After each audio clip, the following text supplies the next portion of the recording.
Tiap pagi berdoa, ya Tuhan, jauhkanlah Mentawai ini dari segala kejadian kecelakaan, kondisi membahayakan manusia dan bencana. Saya operasi SAR, pas saya di atas di Anjungan, kondisi biasa, saya turun ke bawah, tahu-tahu pang dari kiri kanan. Suatu ketika Pak Akmal justru tidak kembali lagi ke pantai, ke bibir pantai. Dalam rangka penyelamatan ini, ada nggak terbesit dalam pemikiran? Ingat, dia berharap ketemu dan kami mungkin 1000 kali untuk ingin ketemu. Selamat. Niat kami.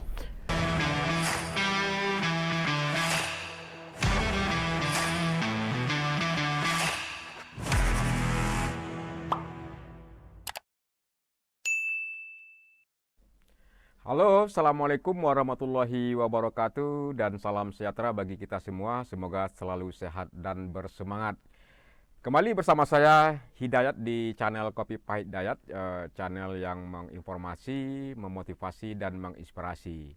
Kali ini alhamdulillah saya menghadirkan seorang tamu yang tugas pokok dan fungsinya adalah melakukan penyelamatan dan pencarian korban terhadap bencana. Saya sapa saja Pak Akmal. Ya. Apa kabar Pak Akmal, sehat? Ya, sehat. Alhamdulillah. Selamat siang Pak Hidayat. Kapan nih dari Mentawai? Dari Mentawai kemarin hari Sabtu Pak Hidayat. Hari Sabtu ya. Beliau adalah Kepala Kantor SAR. Ya, Kepulauan Mentawai. Nah, kenapa beliau yang kita undang pada kesempatan hari ini? Sebagaimana kita ketahui, Kepulauan Mentawai, Kabupaten Mentawai yang merupakan salah satu kabupaten yang ada di Provinsi Sumatera Barat, dari pemberitaan dan informasi yang kita himpun, cenderung berpotensi bencana ya, bencana alam, termasuk juga bencana non alam juga yang terjadi di sana. Kita ingin tahu nantinya seperti apa kesulitan, kondisi dan kendala yang dihadapi oleh SAR Mentawai dalam rangka pencarian korban, termasuk juga menyelamatkan korban yang ada di Kepulauan Mentawai. Nah, sebelum itu kita akan lihat beberapa cuplikan video aktivitas dan kegiatan dari SAR Mentawai.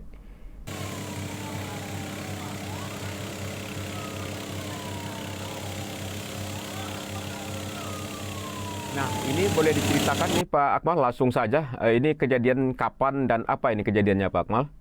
Ya, ini kejadiannya kapal transportasi kita Pemda Kabupaten Pulau Mentawai yang jadi terbakar. Kebetulan di samping sandar kapal kita, jadi kita. Ini kapal yang cepat itu ya? Bukan kapal cepat. Kapal ini jenisnya masih kapal kayu. Kapal kayu. Transportasi antar pulau. Oke. Ya, terbakar dan kita langsung, kebetulan kita juga punya hidran di kapal dan langsung kita padamkan. Hari itu juga selesai pemadamannya. Dan ini nihil korban. Nihil korbannya. Ini dari proses pengaduan ke SAR, berapa lama prosesnya ini? Enggak, ini responnya langsung cepat karena langsung terlihat. Kebetulan kita siaga, ya langsung aja main untuk memadamkan gitu. Makanya terlalu dekat. Awalnya kita memang menjauh dulu sementara untuk mengaktifkan hidran kita, dan semuanya udah aktif semua, sudah siap semua, baru kita padamkan. Tapi semuanya ini kapal ini sedang sandar dan tidak ada korban jiwa. Alhamdulillah ya. Tapi yang korbannya kapalnya. Iya, kapalnya rusak karena terbakar begitu. Inilah antara lain dari tugas dari SAR Mentawai ya. Responnya cukup cepat. Mungkin itu antara lain menyelamatkan kecelakaan di kapal, karena memang Kepulauan Mentawai ini moda transportasi yang efektif itu adalah kapal laut. Mungkin kalau kita coba lihat cuplikan yang lain, bagaimana Pak Akmal ini berada di lokasi bencana. Nah, ini bukan untuk kebutuhan foto-foto selfie ini kan? Ya, coba jelaskan nih apa nih kondisi kejadiannya Pak Akmal. Ini sebenarnya desa operasi SAR, hilangnya satu orang anak. Kronologisnya jam 9 itu dia terjatuh sungai. Jadi ini sudah hari ke-7. Hari ke-7 Pak. Ya, saya ikut operasi dan saya putuskan hari ke-7 ini saya memastikan mulai dari hulu sampai ke hilir untuk melakukan searching kembali, pencarian, sampai saya memastikan memang tidak kita temukan Jadi kita sudah berusaha semaksimal mungkin sesuai dengan prosedur kita, di mana 7 hari pencarian itu operasi SAR bisa dihentikan dan dilanjutkan pemantauan. Kalaupun ada tanda-tanda pada saat itu, mungkin kami akan lanjutkan operasi SAR. Ini di sungai nih Pak Akmal, di Muara ya, atau ini di Sikakap, Sikakap. di sungainya. Iya. Ini sudah di muaranya. Di muaranya. Di depan ini sudah. Korban berumur Korban waktu itu korban berumur 12 tahun. 12 tahun. Jadi masih kecil. Jadi kita lakukan pencarian dan saya turun langsung Ya. memastikan betul nggak ada di sungai atau tidak ini. Dan di selain itu kita juga melakukan pencarian di laut, tapi tidak ketemu. Ya, kami dari SAR turut berduka pada saat itu untuk sanak saudara kita nggak dapat kita temukan. Ya, kita juga ikut berduka. Nah, ini kejadian kapan dan apa kejadian nih Pak Akmal? Nah, ini masih juga kondisi membahayakan manusia, yaitu 3 orang yang mandi-mandi di laut, di pantai. Itu di Mapa Dekat. 2 orang selamat, yaitu bapak dengan anaknya, dan 1 orang anaknya lagi tidak dapat kita selamatkan nyawanya, tapi jasadnya kita temukan. Jasadnya kita temukan. Wow. Ada lagi yang lain, Teguh? Nah, ini ada video juga, divideokan. Ini peristiwa apa nih Pak Akmal? Ini 1 orang nelayan. 1 orang nelayan yang pergi melaut. Jadi dia mati mesin. Mati mesin, terapung-apung, dan langsung kita lakukan pencarian karena jaraknya dari. Di mana Pak Akmal tahu dia terapung? Dia diinformasikan oleh kapal yang lewat, dan dia juga memberi informasi bahwa ada kapal yang terapung-apung. Jadi kapal yang lewat itu tidak bisa melapar, dia berikan informasi kepada kita, dan kebetulan dekat dari kita sekitar 18 nautical mile, lebih kurang 35 km dari bibir pantai. Dari kita siaga. Dari siaga. Kapal kita.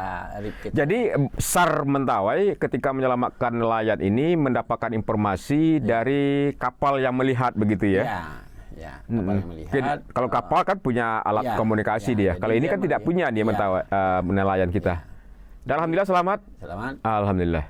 Nah, ini saat kita membawa dia evakuasi kembali ke Tua Pejat. Nelayannya ya. Ini nelayan kita yang di Tua Pejat. Yang Tua Pejat.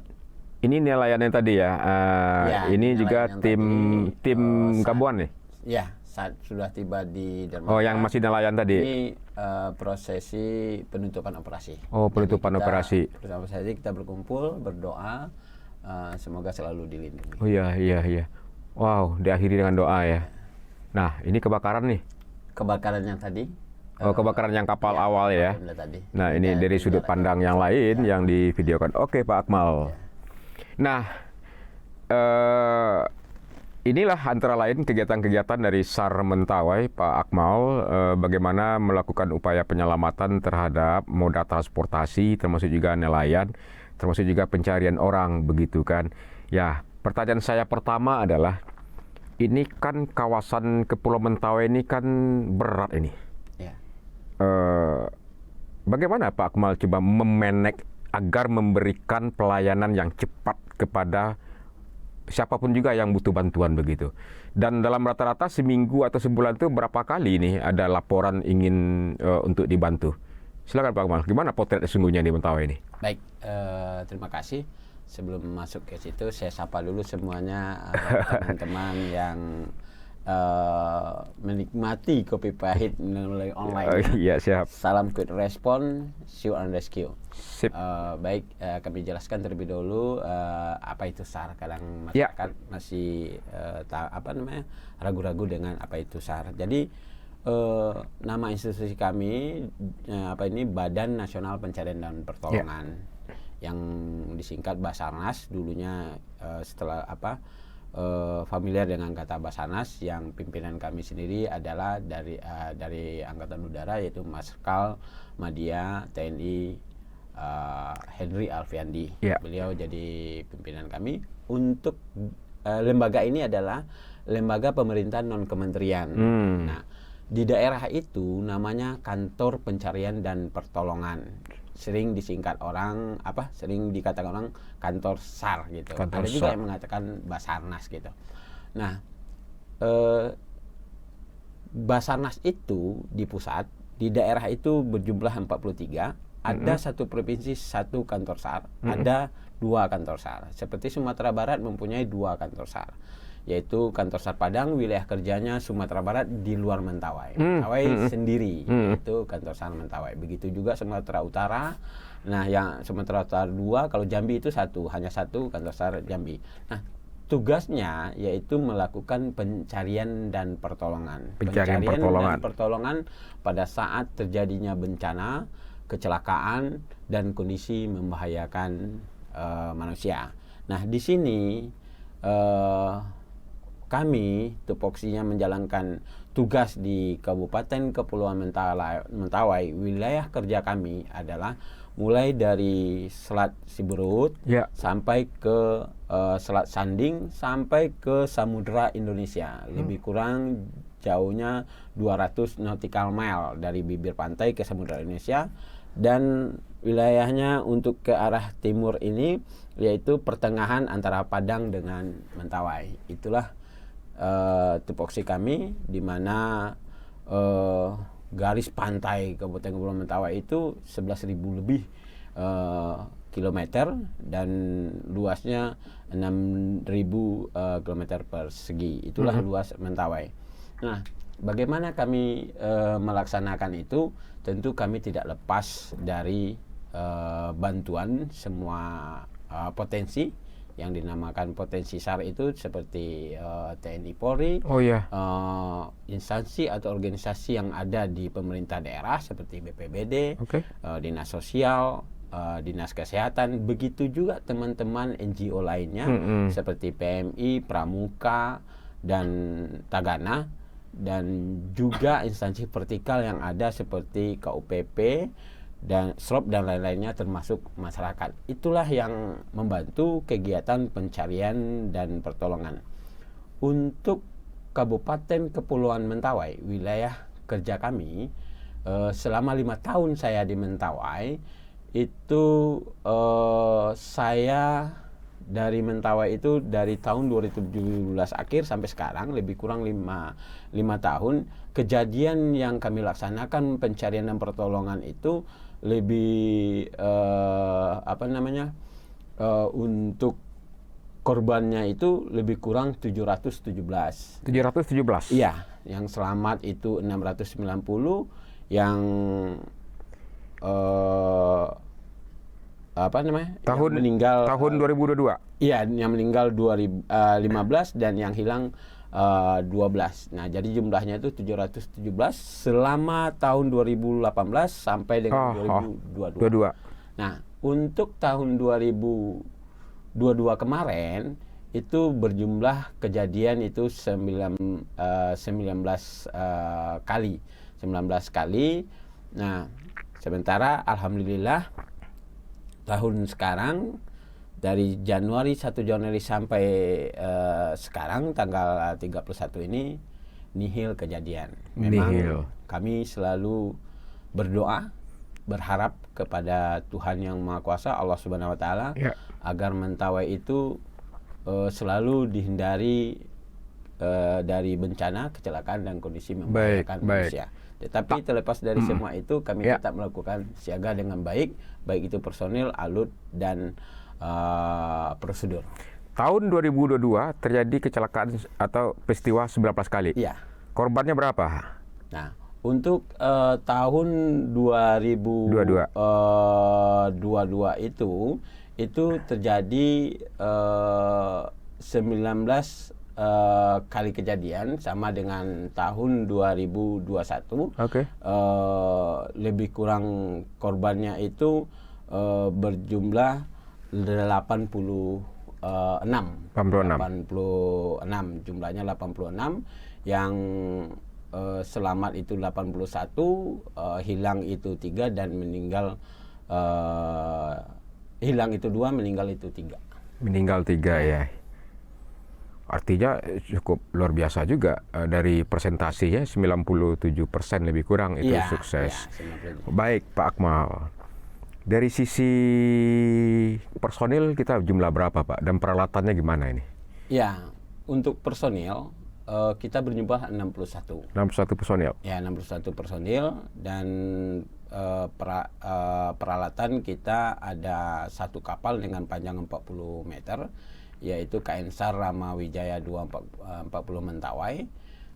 Lalu kita juga mempunyai RIB, Rigid Inflatable Boat 3 dengan panjang 10,9, panjang 11 dan panjang 10. Jadi kita punya RIB 3 itu alut laut, dan kita juga mempunyai alut laut lainnya yaitu perahu karet. Nah, Cukup peralatan semuanya dari daerah yang luar biasa luas tadi itu ya. ya sebenarnya kalau untuk tidak cukup ya kita maksimalkan. Iya, iya. Maksimalkan di mana kita berdayakan apa yang ada ini semaksimal mungkin, dan kita bisa berupaya untuk melaksanakan kegiatan ini sesuai dengan prosedur yang ada. Baik, dan baik. dapat memberikan pelayanan yang baik kepada masyarakat. Baik. Rata penyebab bencana ini dari kajian dari SAR Mentawai apa yang lebih dominan Pak Akmal? Ya, baik. Kalau untuk pelaksanaan pencarian dan pertolongan pada saat terjadinya bencana kecelakaan dan kondisi membahayakan manusia, hampir 90% itu adalah kecelakaan kapal. Ya. 90%? Ya, Kapal? Hampir 90% itu kecelakaan kapal. Kecelakaan kapal ini didominasi pertama mati mesin. Mati mesin? Yang kedua hilang kontak. Yang ketiga tenggelam. Nah, Kenapa bisa mati mesin? Berarti tidak kir ya? Ya, kecelakaan kapal dengan mati mesin ini itu mayoritas itu ditempati oleh teman-teman, ada saudara-saudara kita nelayan. Oh, yang nelayan ini ya, yang nelayan banyak ya? Karena kecelakaan kapal itu termasuk perahu nelayan. Iya, iya betul. Kadang kita selalu menghimbau agar pergi melaut itu pastikan kondisi Ya, mesin kondisi baik, prima. lalu pastikan mendapat informasi dari BMKG dan mengetahui kondisi cuaca saat itu, dan pastikan kita mempunyai alat komunikasi, alat emergency, serta pastikan bahwa saat melaut itu kondisi BBM mencukupi. Nah, kebanyakan mati mesin itu ya mungkin ya kita juga melihat mungkin ada seperti kelalaian ya untuk memastikan mesin itu. Pada prinsipnya dia berangkat itu mesinnya baik. Tapi pada tiba di termasuk juga yang tenggelam biasanya banyak yang nelayan juga ya. Iya. Yang kapal-kapal tonase besar itu. Ya. Ada juga yang mati mesin itu kapal antar pulau kita. Antar pulau. Ya. Karena kapal antar pulau kita, dan kita dapat informasi cepat ya. Tadi juga ada videonya, itu jumlahnya 109 kita evakuasi, semuanya dalam kondisi selamat. Itu terevakuasi di Selat Sipora sampai ke Sikakap, kita evakuasi semuanya selamat, 109 orang. 109 orang yang dievakuasi. Selamat. Tadi juga ada videonya yang ini yang dikirim Pak Akmal, mungkin bisa dipersiapkan untuk itu. Pak Akmal, itu yang penyebab ya kecelakaan tadi ya, karena memang tidak siap mungkin di nelayan kita, kondisi mesin belum prima, BBM tidak full mungkin, termasuk juga alat komunikasi begitu ya. Dalam konteks pantauan cuaca, SAR ada berkontribusi tidak dengan BMKG bagaimana cuaca hari ini supaya tidak melaut, supaya kapal tidak berjalan misalnya? Ya, untuk perakiraan cuaca kita selalu dibantu oleh BMKG. Kita ada di grup BMKG, kadang-kadang kita diberi dan kadang-kadang kita jemput bola. Kita butuh sekali itu. Karena rata-rata kan juga nih kapal ke Mentawai akhirnya gagal berangkat karena cuaca nggak menguntungkan. Ya, jadi kan perakiraan cuaca untuk besok biasanya sore sudah keluar. Nggak keluar. Hari ini sudah keluar siangnya. Maka kalau cuaca tidak baik, saya biasanya selalu membuat himbauan-himbauan dan saya share lah kepada grup-grup yang ada di Mentawai, dan secara japrinya kadang-kadang saya share kepada nakoda-nakoda yang saya kenal. Itu gitu. proaktif kali ya? Ya, proaktif untuk memberikan himbauan bahwa perkiraan cuaca oleh BMKG begini. Ya. Pada prinsipnya BMKG sudah sosialisasi juga, tapi tidak ada salahnya saya juga menyambung suara BMKG kepada masyarakat, dan semuanya tujuan saya hanya satu, mengurangi, semoga kalau saya mengatakan sebaiknya mitigasi itu dilaksanakan sebelum tangis itu tiba. Mitigasi itu sebaiknya dilaksanakan sebelum tangis tiba. Itu prinsip saya. Artinya baik itu tentang bencana, laksanakan mitigasi itu sebelum tangis itu tiba atau tangis itu bertambah. Begitu juga peringatan dini sebaiknya disampaikan sebelum tangis itu tiba atau bertambah. Wow. Suatu ketika menyelamatkan kapal yang ada di tengah laut, ombaknya besar, nggak takut, Pak Akmal? Waktu kecil suka berenang kali yang tidak takut air begitu kan? Gimana nih? Jadi ombak-ombaknya di meteran berapa tingginya Pak Akmal pernah arungi begitu kan? Berbagi cerita dikit deh. Jadi Pak, terima kasih Pak. Biasanya kalau setiap ada operasi SAR, kalau saya udah ikut, berarti itu sudah masuk kepada ekstrim. Nah, itu. Oh, kalau komandan ikut di ekstrim ya? Berarti kalau saya katakan saya ikut, berarti saya memikirkan ini operasi saya harus hadir. Apakah karena jauhnya? Apakah karena di daerah pedalamannya? Apakah karena cuacanya? Atau operasinya termasuk akan menjadi gimana ya, viral dan lain-lainnya, itu saya nyatakan ikut. Nah, di dalam pelaksanaan operasi ini yang sifatnya yang saya ikut, sebenarnya kita kan nggak boleh menangis, tetapi kadang-kadang tangis itu dia hadir gitu, bukan berarti cengeng, tidak, tetapi saat operasi itu yang membuat kita sedih gitu, dan sedih itu artinya kita merendahkan diri kepada yang kuasa agar dibantu gitu. Nah, ada beberapa operasi. Pertama mungkin operasi KM Alisa namanya. Itu operasi setelah Lebaran, KM Alisa, dengan kita dapat informasi hari Jumat waktu itu terjadinya bocor kapal KM Alisa di antara Padang dengan Tua Pejat, dengan Sipora. Jarak dari kita lebih dekat, yaitu 35 nautical mile, sementara ke Padangnya itu lebih kurang 40 nautical mile lebih. Berarti wilayah kerja kita. Saat itu kita dapat data, itu kapal ini membawa warga negara asing untuk surfing. Jumlahnya 23, 17 orang warga negara asing, 6 orang warga negara Indonesia, termasuk itu ABK semua. Berangkatlah pada saat itu. Pada saat itu kita berangkat operasi SAR. Cuaca memang lumayan ya, ekstrim, dengan gelombang lebih dari 3 meter. Kecepatan kapal kami pada saat itu sebenarnya melebihi 30. Tetapi karena gelombang tinggi membuat kecepatan kapal kami hanya 16. Jadi untuk mencapai lokasi itu lebih kurang 1,5 jam. Tiba di lokasi, kami dibuat karena cuaca tidak bisa melakukan evakuasi dekat, karena akan begini nanti. Dan mereka terkatung-katung di pantai, di tengah laut ya. 5 ABK. Nah, setelah terevakuasi itu, apa yang terjadi? Ternyata 4 orang lagi nggak mau dievakuasi. Dia mau kapalnya di towing. Sementara kita tidak rekomendasi untuk towing Dan kondisinya untuk di towing itu ditarik kapalnya nggak kapasitas kapal kita.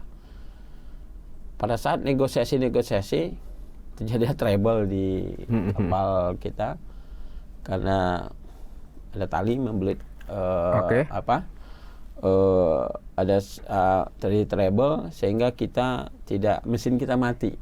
Nah, saat itulah kesedihan itu datang karena sudah 3 jam kita nggak bisa melakukan apa-apa. Yeah. Yang 5 orang tadi yang tinggal di kapal, mereka hanyut. Hari itu nggak ada yang bisa kami lakukan karena kapal kami mati mesin, karena kapal kami terbelit trouble saat menolong.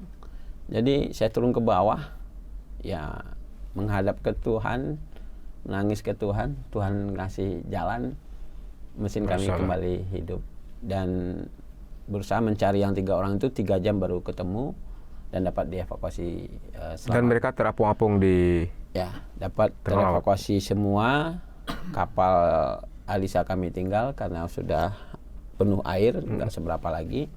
Kapal dengan panjang lebih 20 meter lebih kami tinggal dan tenggelam. Semuanya kami bawa ke Tua Pejat, semuanya selamat. 17 bule itu selamat, warga negara asing itu, dan 6 warga negara kita yaitu nakoda dan tiba di Tua Pejat. Sampai saat ini kami dapat informasi beberapa ABK yang nggak mau melaut. Trauma. Gitu. Tapi kami tentu nggak boleh trauma dengan hal Iya. itu. Pernah nggak terbesit dalam hati Pak Akmal ketika melakukan operasi itu, apalagi operasi yang statusnya berat berisiko ini? Suatu ketika Pak Akmal justru tidak kembali lagi ke pantai, ke bibir pantai dalam rangka penyelamatan ini. Ada nggak terbesit dalam pemikiran? Dengan anggota juga. Gimana? Ya termasuk yang tadi itu, karena yang tadi itu saya muntah 4 kali. Ya, di atas kapal itu saya muntah 4 kali. Semuanya di atas kapal saya rasa mabuk. Hanya 3 orang yang saya ketahui tidak mabuk. Pertama kaptennya, cewek. Itu kondisi ombak? Ya, sangat cewek. Besar ya? Lalu kasumda saya dan bagian mesin 1. Kalau saya 4 kali. Tapi setiap saya mabuk muntah, saya naik ke atas terus. Saya nggak pernah tidur. Saya mulai udah naik ke atas. Karena goncangan kuat, ombak besar ya? Iya. Nah, itu turun ke bawah, memohon ke Tuhan, tolong kasih jalan, karena ini nggak ada lagi. Ya Tuhan ngasih jalan, mesin kami 3, hidup 1. Nah, kalau yang terbesit tadi ada, yaitu penyelamatan driver namanya, bule Prancis, yang beliau patah kapal layar, layarnya patah di Samudra Indonesia, di mana dia berlayar sudah 3 bulan nggak melihat manusia. Driver di Samudra Indonesia, jaraknya dari Tua Pejat itu ke Samudra Indonesia itu lebih kurang, jarak pertama informasi kami dapat adalah 200 nautical mile, lebih kurang 400 km. Ya. Bagaimanapun karena di wilayah kita tentu negaranya mengirim broadcast ke negara kita, yaitu ke Basarnas. Basarnas mengirim ke kita informasi untuk lakukan pencarian. Itu juga masih cuaca ekstrim. Kita berangkat melakukan operasi SAR ke Samudra Indonesia itu berjumlah 27 orang. Pada saat itu kita berangkat di perakiran cuaca kita memang sudah sampai 20 ya. Sudah sampai 20, tapi dalam perhitungan kami masih safety untuk melakukan pencarian dan pertolongan. Iya. Tetapi kondisi di lapangan berbeda. Berbeda. Saya operasi SAR, pas saya di atas di Anjungan, kondisi biasa, saya turun ke bawah, tahu-tahu pang dari kiri kanan, ombak pada saat itu saya nggak di atas, nggak mengetahui. Lalu nakoda turun ke bawah. Kak Ansar, mohon izin kita balik. Saya lihat, loh kok balik? Gitu. Angin kencang Kak Ansar. Kencang gimana? Kalau kapal meja jatuh apa ini biasa ini. Karena saya operasi SAR biasalah. Kalau kursi jatuh itu biasa. Ya. Ini kita belum masuk baru setengah perjalanan kok balik, tanggung. Nah, Kak Ansar mohon izin katanya. Angin kencang Kak Ansar. Berapa kencangnya? 37 knot. Astagfirullahaladzim. Masa iya? Nah, coba lihat apa ya? Ya, kiranya 37 knot. Dan satu lagi Kak Ansar, kaca kita pecah Kak Ansar. Iya. Dalam hati saya, pikiran saya berbanding kepada Alisa kemarin, saya belum muntah naik kapal ini, berarti kan masih aman-aman saja. Statusnya masih belum muntah begitu kan? Ya, Oke. yang harus kita Pak Akmal, ketika kita operasi dan itu berhasil menyelamatkan orang, bagaimana yang Pak Akmal rasakan ketika itu? Kepuasan yang tidak bisa kita nilai dengan apa-apa. Kepuasan ya. Nah, itulah yang membuat kadang-kadang seperti candu nolong orang, karena kita dapat kepuasan yang tidak kita bisa nilai dengan apa-apa. Ini kepuasan yang tidak bisa dinilai. Ya. Ketika bisa menyelamatkan orang yang terombang-ambing di tengah laut seperti nelayan tadi, kita hadir dan akhirnya menyelamatkan nyawa mereka. Ya. Kita bisa bayangkan anggota keluarganya menunggu gara-gara Pak Akmal yang menyelamatkan. Ya. Dan itu pernah juga terjadi 3 orang, bukan nelayan sebenarnya. Sebenarnya pada saat itu tidak ada satupun rekomendasi untuk menyeberang dari Siberut ke Topejat. Karena pada saat itu jangankan Mentawai Fest, jangankan Sabuk Nusantara nggak jalan. Nah, ini kejadian kapan ini Pak Akmal? Driver. Ya, ini bule yang Prancis, bule itu ya? Ya, bule Prancis itu. Bule Prancis ini. Ya. Dia kapalnya kenapa? Dia punya layar. Ya, oke. Mati, patah. Patah. Nah, dan itu berisiko. Dan dia minta bantuan. Minta bantuan untuk bawa evakuasi dia, bawa dia ke tepi, dia akan hidupkan layarnya lagi. Oh. Ini kapal layar yang dia berlayar sudah dari Papua Nugini, 3 bulan dia nggak melihat manusia. Oh. Ya, berapa orang krunya semuanya? Satu orang? Nih, 64. Dia nih dokter spesialis. Gila. Ya. Satu orang. Ini beliau. Nah, ini.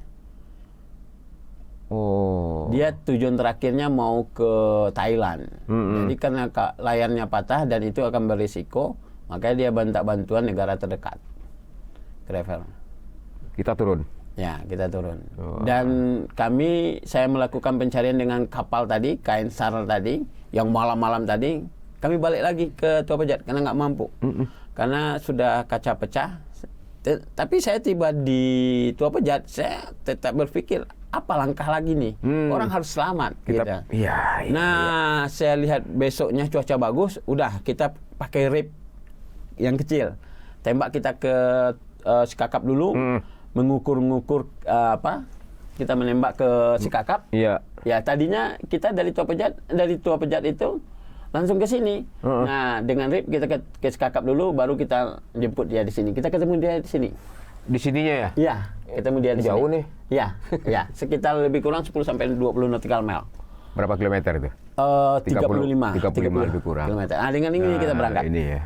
Nah, Ini belum ini saya nggak pergi lagi. Ini belum berat ya, karena ini kepala kantor SAR masih masih kasih bagus. Komando di. Ya, cuacanya bagus. Cuacanya bagus. Tapi hari sebelumnya saya ikut karena cuaca sangat ekstrim. Dan saking ekstrimnya kapal kami balik, kaca pecah depannya. Terus gimana ini memotivasi mental anggota nih Pak Akmal? Ini kan kerjanya nggak main nih. Kan bertarung nyawa juga nih anggota Pak Akmal.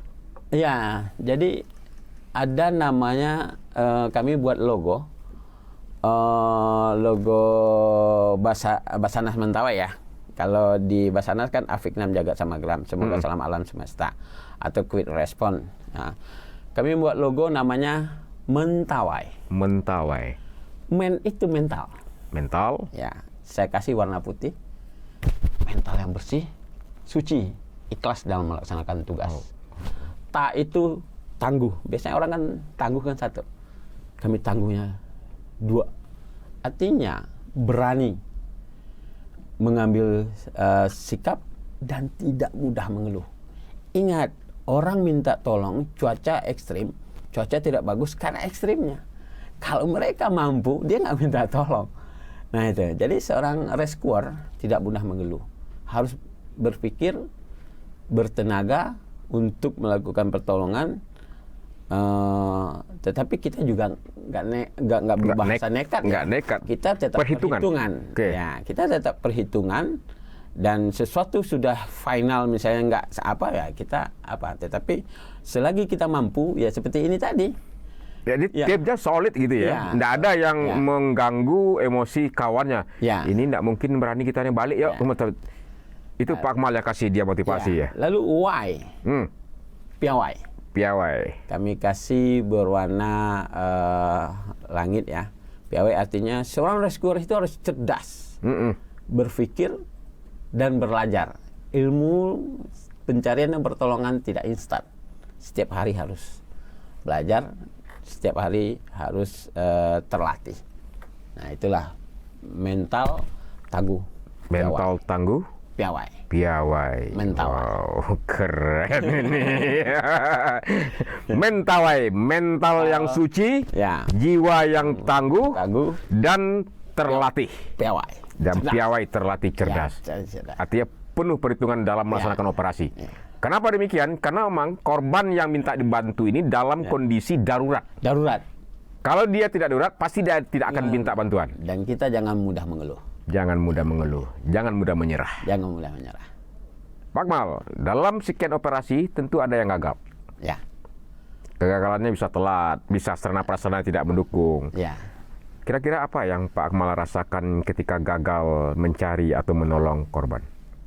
Kegagalannya itu ya ibaratnya kalau kawadan kami mengatakan sebenarnya bukan gagal ya, tetapi apabila Anda menemukan orang selamat, Anda poinnya 1 katanya kan. Kalau meninggal maka 0. Kalau Anda tidak menemukan orang maka Anda -1. Nah, kata -1 inilah yang sebenarnya kita sudah berupaya ya selama sesuai prosedur, lalu upaya kita nggak dijabah nggak ketemu lah apa istilahnya. Itu rasanya pulang dari operasi itu menuju ke camp kembali, menuju ke Tua Pejat kembali, rasanya nggak ada yang ketawa, diam semua. Ya, artinya nggak semangat lah. Artinya bukan keluarga korban aja yang menangis, kita juga ikut sedih. Juga ikut sedih ya. Iya, bahkan Anda nggak dapat ini dari keluarga korban, menyesali kenapa SAR nggak berhasil menyelamatkan misalnya. Untuk kita di Mentawai, alhamdulillah ya, ibaratnya seperti saya melahirkan kata Mentawai tadi menjadi logo apa tadi. Saya memang mengartikan orang Mentawai itu mentalnya suci, bersih. Nah, artinya rata-rata orang Mentawai, apa yang kami lakukan, dia selalu ikhlas untuk menerima, baik itu apanya, tetapi yang namanya celoteh tetap ada ya. Namanya misalnya, mana SAR ini, seperti yang kita temukan tadi evakuasi yang meninggal itu, ya. Tapi kita tidak boleh kita tidak boleh terpancing dengan emosi yang ada. Kita tetap lakukan hal-hal yang membuat dia menerima kondisi. Ingat, dia berharap ketemu dan kami mungkin 1000 kali untuk ingin ketemu. Selamat. Niat kami. Tidak semua orang punya karakter dan mental seperti itu loh Pak Akmal. Iya kan. Siapa sih yang tidak ingin menyelamatkan korban, menemukan korban karena bencana? Tiap pagi doanya. Tiap pagi berdoa, ya Tuhan, jauhkanlah Mentawai ini dari segala kejadian kecelakaan, kondisi membahayakan manusia dan bencana. Itu tiap pagi. Bukan berarti kami tidak siap untuk itu, tidak. Tetapi itu doa tiap pagi. Mesti ada Iya. doa kita selain ikhtiarnya. Nah, toh kalau terjadi juga, nah kami menamakan siaga itu, latihan itu adalah wujud ikhtiar bagi kami. Artinya berikhtiarlah, bersiagalah dengan baik, latihanlah dengan baik. Insya Allah Tuhan akan jabah doa kita, sehingga kita hanya latihan saja dan tidak ada kejadian-kejadian yang tidak kita inginkan. Baik. Toh kalau terjadi juga kan nggak ada salahnya. Baik. Kita sudah lakukan semua itu. Terus terakhir, Persiapan. apa kendala dan hambatan yang dialami selama ini? Ya. Mungkin logistik, sarana prasarana, mungkin atau Pemprov atau Pemerintah Pusat kurang perhatian ikut terlibat. Apa aja kendala hambatannya yang dialami oleh SAR Mentawai, Pak Akmal? Ya, kalau untuk kendala dalam pelaksanaan operasi SAR untuk mencapai sebuah quick response atau respon pencarian dan pertolongan, tentu kami berharap di setiap pulau-pulau ini ya kita mempunyai posar ya, yang saat ini tahun ini sudah direalisasi pemerintah pusat, yaitu kita tempatkan di Pokai. Dan kendala untuk alut kita sama sekali saat ini belum mempunyai dermaga. Dermaga yang Ya, belum ya? belum mempunyai dermaga, sehingga kadang-kadang ya alhamdulillah ya dari instansi terkait seperti KUPP ya, dermaga itu menumpangkan kita sementara untuk sandar. Tetapi yang namanya numpang tentu orang kalau masuk kapal kita bergeser. Iya. Masuk kapal kita bergeser. Itu adalah kendala untuk kita melaksanakan operasi untuk pelayanan kepada masyarakat. Itu dermaga, lalu kita berharap di Sekakap nanti punya posar sehingga mempercepat respon time, walaupun saat ini kita selalu koordinasi yang baik dengan Forkopincam. Apabila terjadi sesuatu, apa yang dia bisa lakukan, maka mereka lakukan sementara kita tiba. Tetapi alangkah indahnya di situ ada langsung, sehingga mereka bersama-sama. Gitu. Terima kasih Pak Akmal. Banyak hal informasi yang selama ini kami tidak tahu, yang cukup memotivasi dan menginspirasi. Memanfaatkan potensi yang ada seoptimal mungkin. Ya. Mentawai, kantor SAR Mentawai yang memiliki mental yang putih ya. Ya, suci dan bersih, Suci dan bersih, tangguh, jiwa yang tangguh, berani, tidak mudah mengeluh. tidak mudah mengeluh, Ya. Lalu dan piawai, terlatih. terlatih, cerdas, berpikir cerdas. Wow. Apresiasi kami Pak Akmal telah melakukan upaya-upaya pencarian dan penyelamatan korban kecelakaan, terutama di moda transportasi laut ya, termasuk juga para nelayan-nelayan yang mendapatkan musibah di tengah laut sudah diselamatkan oleh Pak Akmal. Tentu kami berharap dan berdoa semangatnya, daya juang, daya tarungnya terus berkobar kayak api. Dan tentu kami berharap juga terlalu sehat walafiat, dan salam kepada tim SAR Mentawai Pak Akmal. Siap. Saya pikir inilah satu potret fungsi dan tugas dari SAR Mentawai. Bagaimana betapa tim SAR ini tidak mendahulukan kecemasan apakah keselamatan dirinya yang akan selamat ketika membantu seseorang yang membutuhkan pertolongan. Karena dalam kondisi darurat, kalau tidak darurat pasti tidak akan minta tolong ya, kata Pak Akmal gitu. Sekali lagi terima kasih. Siap. Pak Akmal. Demikian Kopi Pahit Hidayat kita bincang kali ini. Kita ketemu di topik yang selanjutnya. Wabillahi taufiq wal hidayah. Wassalamualaikum warahmatullahi wabarakatuh. Bye. Waalaikumsalam warahmatullahi wabarakatuh.